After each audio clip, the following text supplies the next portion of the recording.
Big news this week. We're going to do our best to cover the story in motion of Pavel Durov, the Telegram founder. And we do think this is a relevant story to cover. So maybe before getting into what's going on with the founder, a little background on why we're bothering to cover this on the Games Growth podcast. So we have been caring a lot more about Telegram, and you probably should too if you don't right now. Telegram is one of the most emergent social channels and messaging platforms of the last few years. Probably half of our audience knows that, and half has maybe heard of it, but isn't on Telegram. And it's been adopted as, I'd say, the primary platform for a lot of more Web3 native crypto type of projects and games. And more recently, in the last 6 months or so, there's been this emergent economy around Telegram native games, some of which have hundreds of millions of players, and is kind of this booming mini industry. And maybe we'll come back and share some thoughts on that, because there's a lot to unpack about Telegram gaming. But it's being used a lot for, there's native games on Telegram. A lot of game communities now are being managed through Telegram as a major channel, and it's also becoming a user acquisition source in different ways as well. So, big disclaimer here, the story is evolving quickly. So depending on when you're consuming this, we're recording on Thursday, August 29th. What's going on with Telegram? You've probably seen some headlines this week, but let us catch you up. So Telegram founder Pavel Durov, and sorry, I'm not getting the Russian accent quite right. He was arrested in France. He's charged with enabling illegal activities on the platform and failing to cooperate with law enforcement. And he faces up to 10 years in prison if convicted. Durov has a history of resisting government's demands for user data. It's actually part of why he fled Russia. He was the founder of Russia's largest social media platform known as VK. It's basically Russian Facebook, is my understanding. Exactly. Yeah. Durov is often known as the Russian Mark Zuckerberg, and part of his being at odds with the Russian government, from my understanding, of not wanting to turn over user data from VK led him to ultimately flee the country. And my understanding is that these days, the Russian government does have a larger hand and oversight into VK. It's not necessarily what it was when it was founded. But anyway, we're not here to talk about VK today. We're here to talk about what's going on with Telegram. Durov, who is 39, was detained after arriving from Azerbaijan. He is currently, as of this recording, released on 5 million euro in bail, and he must check in with a police station twice a week. For a little more context on why Telegram is being monitored more now. So Telegram now is up to about 900 million users, and it's been implicated in a number of criminal cases in France involving child drug trafficking and other kinds of online hate crimes. And this kind of rhymes with some issues we've talked about in the past, where it's like, how responsible is the platform for the content and messages exchanged on the platform? One perception about Telegram that is not actually true is that it's an encrypted messaging platform. Yeah. And maybe that's worth a quick detour to unpack those perceptions. So very briefly, if I'm DMing Xander on Telegram, I can turn on encrypted messaging, but it's not on by default. Right. Most people think it's on by default. Also, Telegram is largely used for group chats and communities. Those are not encrypted either. At all. And actually, it's technologically impossible for most of the channels at the scale they operate to be encrypted.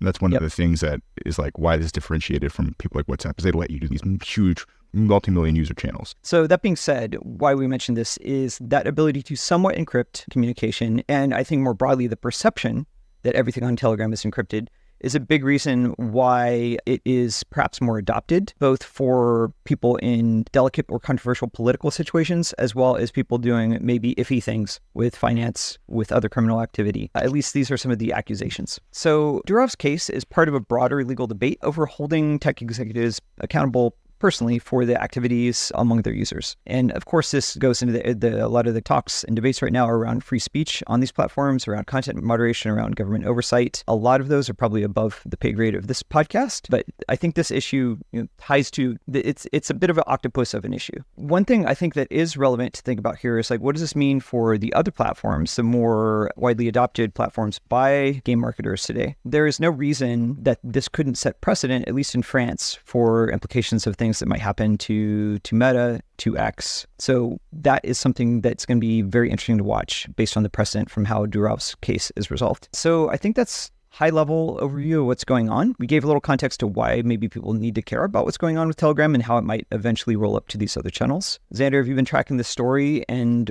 what are your thoughts on the case and where this might go, what it might mean? So sort of like three distinct things. I think the interesting thing that you talked about is why this matters. And for our Web3 native audience, it's pretty obvious why this matters. We use Telegram as basically in lieu of email now for our primary way of communicating with our Web3 clients and Web3 prospects.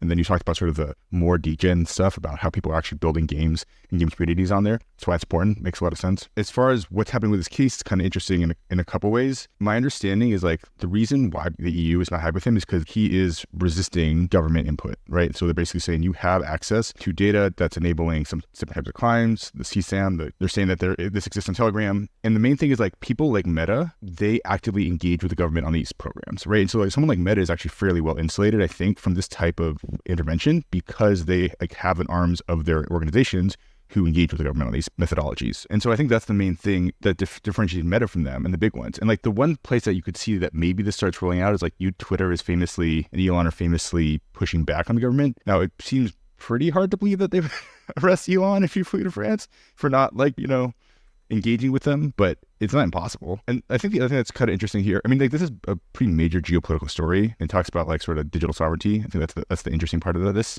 And the Russian government is keeping a close eye on that. That obviously flows into a lot of other major political issues. So, I don't have any particular insight there. I think what's interesting is just the fact that the predominant platform that we use to do Web3 marketing, which is a huge part of our business, is getting wrapped up into this major geopolitical issue.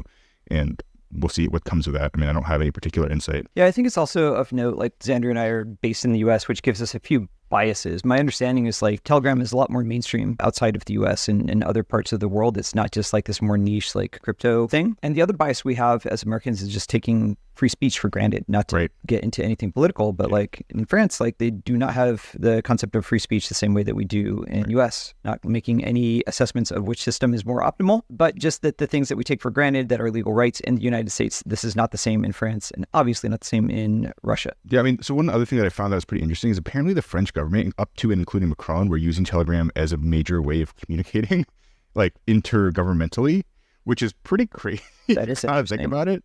I must imagine that there is some amount of like there might be something that they're trying to leverage to get some sort of behavior out of them. Say, hey, we're going to arrest your executive because you have access to all this data that we may or may not want. And as we talked about, this is largely unencrypted. Once it's on the server, it's largely unencrypted. And so it's just like, I think there might just be, they'll be getting caught a little bit with their pants out. But again, I'm talking, so this is not my area of expertise. Well, I think you're actually touching on another interesting thing here, Xander, that it's not so much that, the sense I get is not so much that governments want to shut down Telegram, it's that they want to have oversight and be involved in it. So control. In researching the story, I was listening to some interviews with Durov, and he talked about why he left the United States. Part of why he left was the government was really trying to get quite hands-on with him. The FBI showed up at his house a few times where he was staying just to like ask him questions and learn more. And then one of his lead engineers that he was in the US with told him that I forget which branch of government, if it was the FBI, but essentially like he was approached by the US government to hire him, and they wanted to basically poach his lead engineer in order to learn more about how Telegram is built. And they also gave a lot of unsolicited feedback about things like which APIs Telegram should be using, which data sources they should be using. So yeah, it seems like it could be something similar in France where it's like, hey, we don't have to shut you down, but you need to play by our rules, and we would like to be a little more involved if you want to continue to exist. When he's in, I think Dubai or UAE, some sort of one of the Gulf states, right?